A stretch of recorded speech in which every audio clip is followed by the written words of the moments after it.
How to change cancellation policy on Square appointments. Hello guys and welcome to this new tutorial. In today's video, I'm going to show you how simple and easy it is to change the cancellation policy of your Square appointments.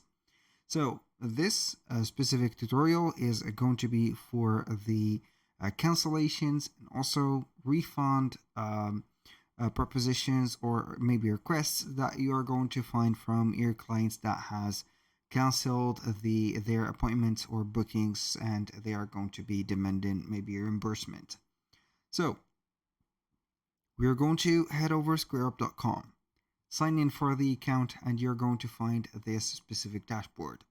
Head over the left side of the screen and head over the appointments. Once we have did that, it is going to be very easy to check up the settings. Click and extend that menu, and we are going to have menu items. The first one is going to be the calendar and booking. Second one is going to be the payments and cancellations.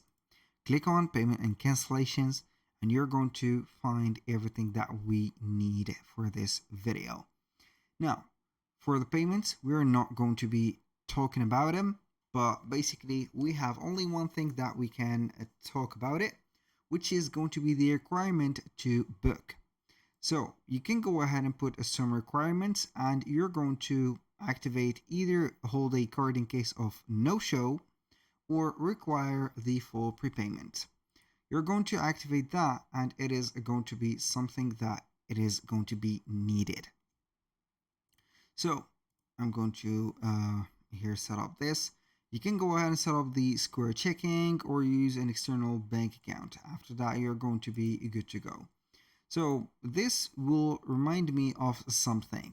So if you're going to have a cancellation policy, that means that it is going to be crucial to have a payment in advance or something that you're going to put. Why?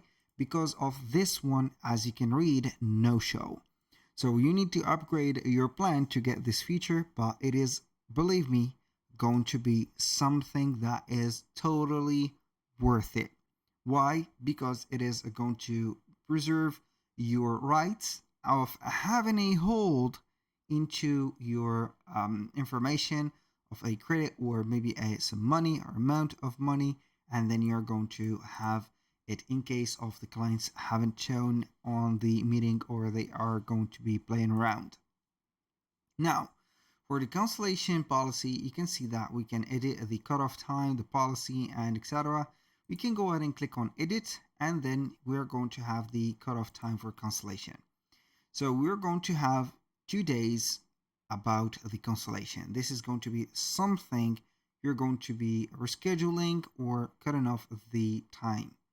So you can add to the policy something which is going to be recommended as maybe a policy or a law that you're going to put in action. So you're going to have the full right of having the payment that they have put or the advance that they have paid for you as a legal terms. So you're not going to be in a legal troubles. So you're going to mention them that maybe if you have canceled, for example, before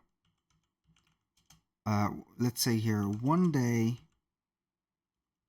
for example, one day before one day of the meeting,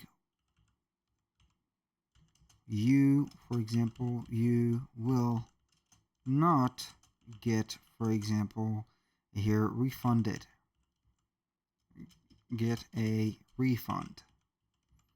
This is something that we can do. For example, we can add whatever you want from here as, let's say here, regulations and also some details. You can go ahead and save that, and it is going to be on the policy just like that. So do not forget to set up the policy right just like that. So the thing that I have added here is going to be the policy. We ask that you please schedule or cancel at least 2 days before the beginning of your appointment. If you have canceled before 1 day of the meeting, you will not get a refund. So you're going to put some details about the cutoff time, as you can see, and then you're going to be cool. So with that, we have set up the cancellation policy, and we can go ahead and head over here and be assured that it is normally will be no infractions of the regulation that you have put. That was pretty much it for today's video. Thank you guys for watching. I hope that you have enjoyed the content, and I hope to see you in the next one.